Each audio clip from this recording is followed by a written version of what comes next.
அன்பானவர்களே, வணக்கம். இன்று ஆசிரியர்களும் வகுப்பறையும் என்ற தலைப்பிலே உங்களோடு சற்று அளவலாம் நினைக்கிறேன். ஆசிரியைகளுக்கு பிரச்சனைகள் இருக்கிறது, இல்லை என்று சொல்லவில்லை. அத்தோடு நம்மை நம்பி வருகின்ற குழந்தைகளையும் நாம் பாதுகாக்க விட வேண்டும். வீட்டில் இருந்து முழுக்க இந்த பாடசாலையை நம்பித்தான் பெற்றோர்களோ அல்லது பாதுகாவலரோ ஏதோ அந்த குழந்தையை பராமரிப்பவரும் முடியும் அனுப்புகிறார்கள். ஆகவே தாயாக தகப்பனாக சகல பராமரிப்புகளையும் செய்ய வேண்டியது நமது கடமையாக இருக்கிறது. பொதுவாக கற்பித்தலிலே வகுப்பறை என்பது ஒரு அழகான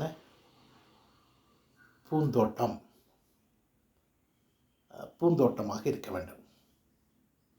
மாணவர்கள் அந்த பூந்தோட்டத்திலே பூத்து குலுங்குகின்ற மலர்கள் என்ற வகையில தான் இருக்க வேண்டும். எப்பொழுதுமே மகிழ்ச்சியாக இருக்க முடிந்தவரை, எல்லோருக்கும் பிரச்சனை இருக்கிறது, துன்பங்கள் இருக்கின்றன, துயரங்கள் இருக்கின்றன.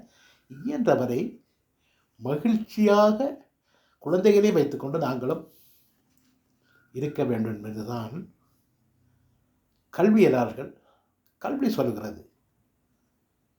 பூக்கள். ஆகவே இயன்றவரை அவர்களோட அன்பாக இருக்க பாருங்கள், சந்தோஷமாக இருக்க பாருங்கள், மகிழ்ச்சியாக நீங்களும் இருந்து அவர்களை வைத்திருக்க பாருங்கள் என்பதுதான் எனது வேண்டுகோள். அந்த குழந்தைகள் வளர்வதற்கு தேவையான உரமாக அன்பு,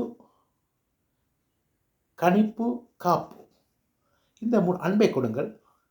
அவர்களை செய்கின்ற வேலைகளை கணிப்பீடு செய்யுங்கள். கணிப்பீடு என்பது அவர்களை கணிப்பீடு செய்யுங்கள், அவர்களை வேல்யூ பண்ணுங்கள்.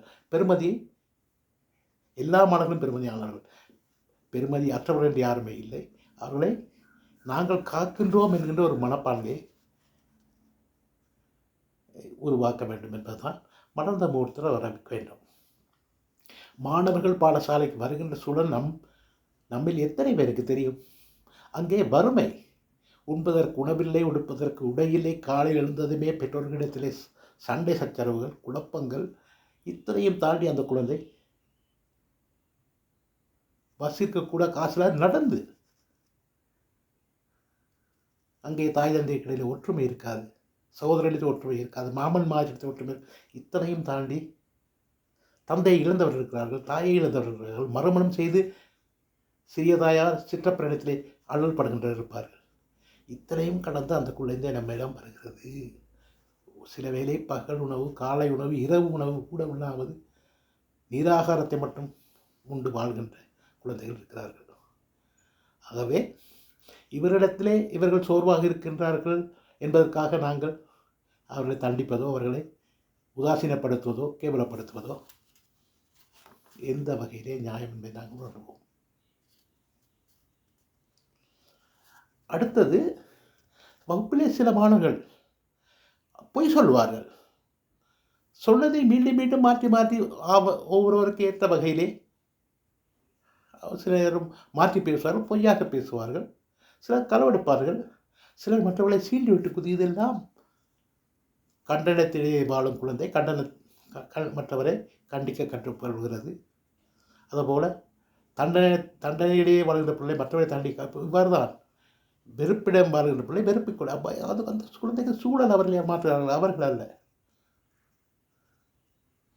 யாரோ ஒரு மாணவன் மாற்றி பேசிவிட்டார் என்பதற்காக இவர்கள் பெரிய கண்டுபிடிப்பாளர்களாக நினைத்துக்கொண்டு மீண்டும் அந்த மாணவனை பொய் சொல்ல தோன்றி கடைசியிலே நிர்வாகத்திடம் சென்று பக்கத்தில் இருக்கின்ற ஆசிரியர்கள் எல்லோரிடம் சென்று இந்த குழந்தை மாற்றி பேசுகிறது, பொய் சொல்கிறது என்று சொல்லி கேவலப்படுத்துவது நீங்கள் எவ்வளவு கேவலமானவர்களாக இருக்க வேண்டும்.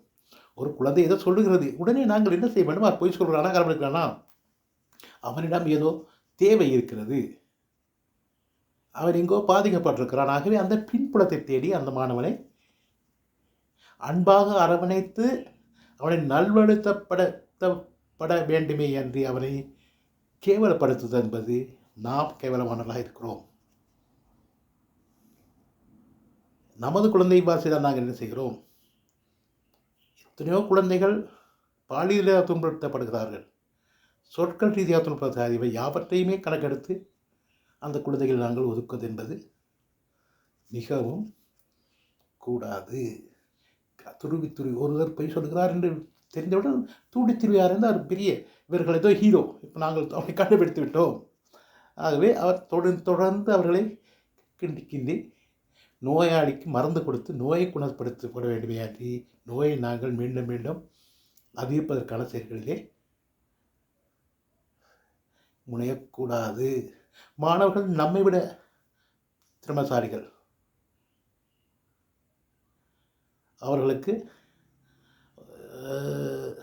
வயர்களை இணைக்க தெரியும், மின்சார வேலைகள் தெரியும், சில சுத்தப்படுத்த வேலை செய்வார்கள், உயரத்தில் ஏறுவார்கள், இவையெல்லாம் செய்கிறார்கள்.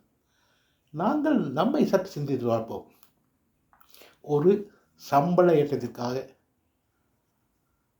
ஒரு பரீட்சை நோக்குனராக கடமையாற்றுவதற்காக காலியாரத்தில் சென்று சிற்றூரியர் முதல் லிகிதர் அதனைத் தொடர்ந்து அந்த கோவைகளை அங்கங்கு கொண்டு செல்ல அத்தனை பேரையும் சார் சார் சார் என்று சொல்லி தலையை சொரிந்து நாங்கள் ஒரு ஆசிரியை என்கின்ற தன்மானத்திலிருந்து போய் நாங்கள் செய்கின்ற காரியங்கள் இது குழந்தைகளுக்கு தெரிந்தால் நம்மை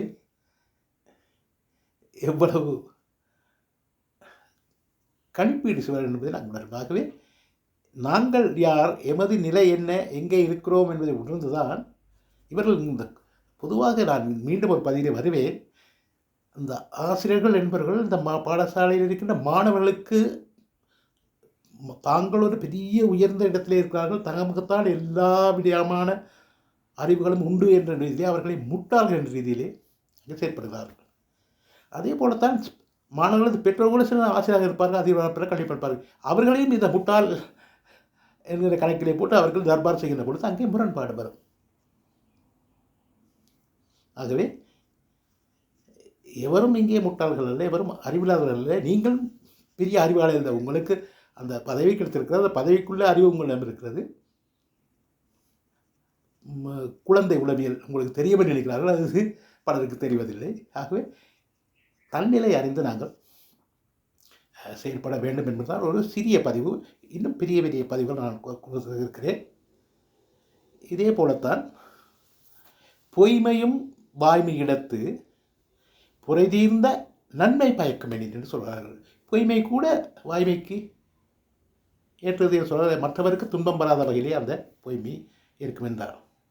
ஆபத்துக்கு பாவமில்லை என்று சொல்கிறார்கள். மகாத்மா காந்தி அவர்கள் தனது பேத்திகளோடு ஆலயத்துக்கு சென்று அங்கே வருகிறார். கோட்சே நேரடியாக வந்து அவரை வணங்குகிறார். பாபுஜி, நீங்கள் இன்னும் எத்தனை காலம் வாழ்வீர்கள் என்று.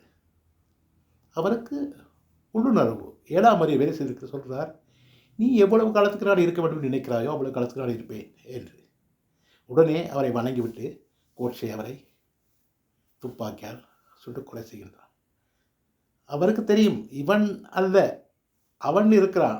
ஆனால் அந்த இடத்துக்கு சொல்ல வேண்டிய வாக்கியம் அதாக இருந்ததாகவே மகாத்மா காந்தியோட கடவுளை நம்ப வேண்டும் சொல்லக்கூடாதாகவே இது ஒரு சிறிய பதிவு தான். காலத்துக்கு காலம் எனக்கு கிடைக்கின்ற தகவல்கள் எனக்கு முடிந்தவற்றை நான் உங்களுக்கு சொல்லிக்கொண்டு போவேன். இன்னும் நிறைய இருக்கிறது. அடுத்த பதிவிலே உங்களோடு கலந்துரையாட வருகிறேன். நன்றி.